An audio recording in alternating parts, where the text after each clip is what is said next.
오늘 우리 주신 하나님 말씀은 열왕기하 15장 34절에서 35절까지 말씀 읽겠습니다. 구약성경 열왕기하 15장 34절에서 35절까지 말씀입니다. 589페이지 열왕기하 15장 34절에서 35절입니다. 같이 읽겠습니다. 시작. 요담이 그의 아버지 우시아의 모든 행위대로 여호와께서 보시기에 정직히 행하였으나 오직 산당을 제거하지 아니하였으므로 백성이 여전히 그 산당에서 제사를 드리며 분향하였더라. 요담이 여호와의 성전의 윗문을 건축하니라. 아멘. 오늘 새벽에 예배하신 하나님의 은혜가 우리 성도님들께 함께 하시기를 예수님 이름으로 축복합니다. 아멘. 자, 열왕기하를 계속 읽어가다 보면 남유다 왕들과 북이스라엘 왕들의 차이점이 뚜렷하게 나타납니다. 자, 우선 두 나라 모두 왕권을 차지하기 위한 반역이 일어난 역사들이 있습니다. 그런데 그 반역의 횟수가 남유다 나라에 비해서 북이스라엘 나라가 월등히 많습니다. 그리고 북이스라엘의 반역자들이 왕이 되어 새로운 왕조를 세우고 또 다른 반역자들에 의해서 죽임당하고 또 새로운 왕조가 세워지는 역사가 수없이 반복됩니다. 자, 그런데 남유다도 물론 반역이 있었지만 남유다는 특이한 점은 반역이 있었다 할지라도 다윗의 후손을 통한 왕권은 계속 유지됐다는 겁니다. 이것이 놀라운 겁니다. 왕조가 바뀌지 않았다는 겁니다. 왕은 죽었다 할지라도 이것은 하나님께서 그 이전에 훨씬 이전에 다윗에게 약속하신 그 약속의 말씀의 결과인 겁니다. 사무엘하 7장 16절에 하나님이 다윗에게 이렇게 축복하십니다. 너희 집과 너희 나라가 내 앞에서 영원히 보존되고 너의 왕위가 영원히 견고하리라. 아멘. 이렇게 약속하십니다. 너의 왕위가 영원히 견고하리라. 전에 이런 일이 있었습니다. 다윗이 나단 선지자랑 같이 있으면서 자기 집은 궁궐 같은데 백향목 궁궐 그 좋은 집에 사는데 하나님의 언약궤는 텐트 그 천막에 있으니까 그걸 너무나 안타까워하며 내가 성전을 짓고 싶다. 이런 말을 나단 선지자에게 한 적이 있습니다. 하나님한테 한 것도 아닙니다. 선지자한테 한 겁니다. 근데 그것을 하나님이 들으셨습니다. 그리고 그를 마음을 보시고 축복하시는 일이 있었죠. 그 중에 하나가 조금 전에 읽어드린 말씀입니다. 자, 그러니까 보십시오. 그때가 언제적입니까? 그 아주 오래전 그 유다 왕들의 조상 다윗의 중심을 보시고 축복하신 하나님의 약속이 한참 후인 그 후손들에게까지 영향을 끼치고 있는 겁니다. 이것이 놀라운 은혜라는 겁니다. 자, 그러니까 보세요. 남유다와 북이스라엘의 무슨 차이인 겁니까? 이런 겁니다. 하나님의 약속의 말씀이 그 후손들에게 그대로 영향을 끼치고 있느냐, 그렇지 않느냐의 차이입니다. 여전히 약속의 은혜가 흐르고 있느냐, 그렇지 않느냐의 차이인 겁니다. 축복합니다. 우리 성도님들의 자손들에게 하나님의 약속의 은혜가 그대로 흐르시기를 축복합니다. 여러분의 자손 대대로 믿음의 가문이 이어지시길 또한 축복합니다. 그걸 소망하시기 바랍니다. 북이스라엘은 시작부터 하나님의 언약과 상관없이 시작한 나라입니다. 전에 말씀드렸죠. 시작부터 우상숭배로 시작했다고. 그러니까 첫 단추부터 잘못 꿰어진 나라입니다. 하나님의 선택받은 백성이긴 했으나 첫 단추부터 잘못 꿰어진 나라로 시작합니다. 그래서 하나님 입장에서는 남유다도 똑같이 잘못하고 부족한 점이 있다 할지라도 그 남유다의 후손 중에서 하나님은 영원한 왕이신 예수 그리스도가 나오게 하신 겁니다.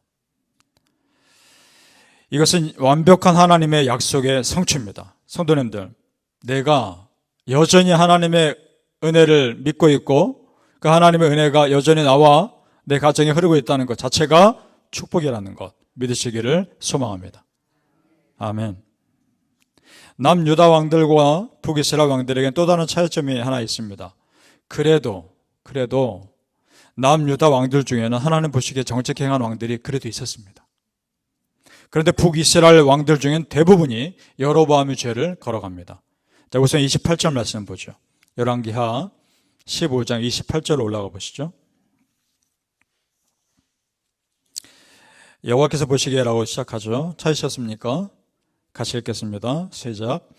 여호와께서 보시기에 악을 행하여 이스라엘로 범죄하게 한 느밧의 아들 여로보암의 죄에서 떠나지 아니하였더라. 아멘. 자, 이런 말씀 볼 때마다 참 의아한 것이 있습니다.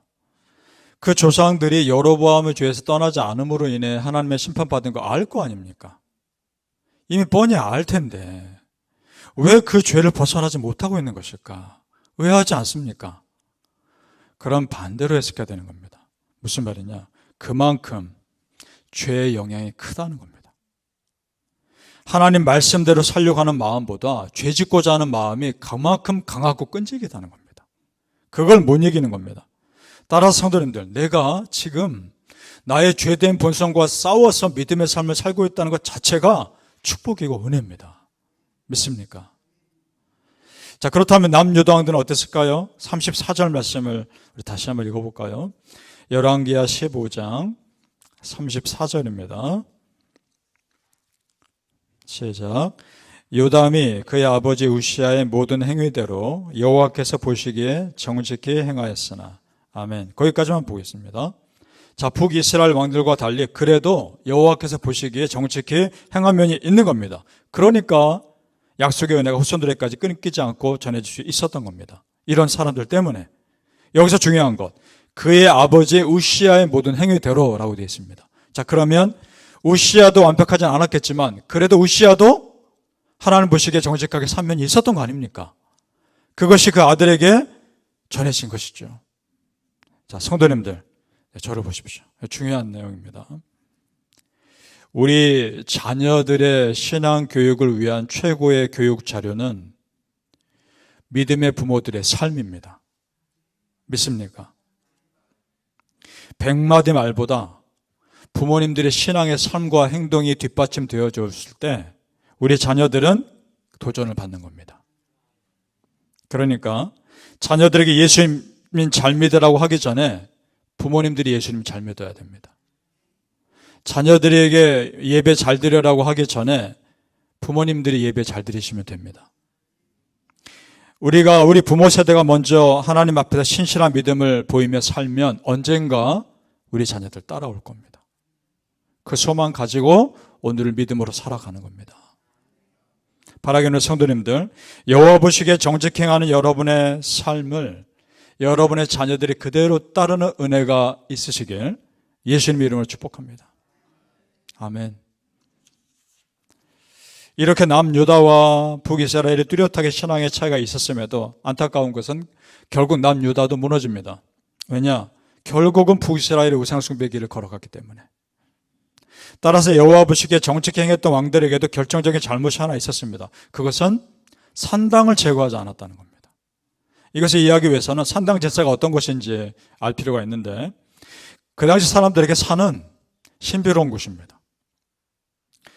그래서 산에서 제단을 쌓아 소원을 빌기도 하고 여러 가지 의식을 행하기도 합니다. 그러니까 산당이라고 하는 것 자체가 혼합종교의 형태를 띠는 겁니다.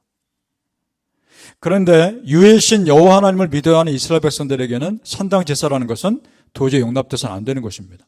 반드시 제거되어야 하는 것이었습니다. 그것을 제거하지 못합니다. 그럴 것이 산 어디 가서 곳곳에서 누가 제사 드리면 그걸 어떻게 다 일일이 제거할 수 있었겠습니까? 그 또한 쉽지 않았겠지만 하지만 그럼에도 불구하고 제거했어야 하는 것입니다.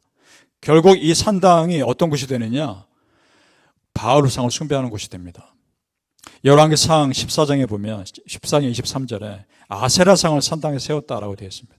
전에 말씀드렸죠. 아세라 우상이 무엇과 함께 섬기는 우상이라고 말씀드렸습니까? 바알이랑. 그러니까 산당은 바알 숭배의 중심지가 온상이 되는 거죠. 자, 그런 배경을 가지고 오늘 35절 말씀을 보십시오. 많은 것을 생각하게 합니다.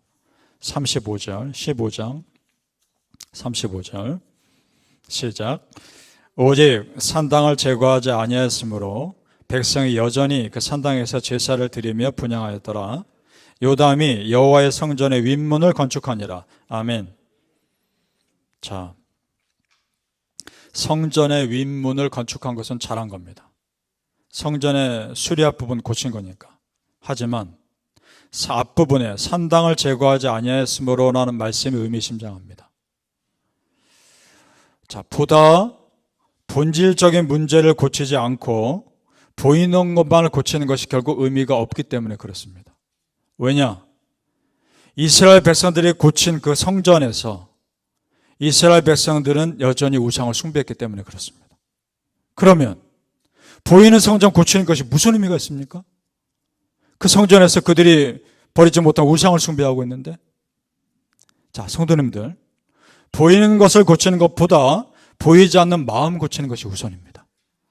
믿습니까? 즉 예배드리는 성전도 물론 중요하죠. 하지만 성전에서 예배드리는 사람들이 더 중요합니다.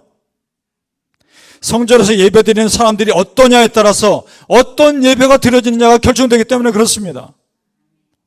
우리가 드리는 예배가 우리가 먼저 진실하여 하나님께 진실한 예배가 드려지기를 간절히 소망합니다.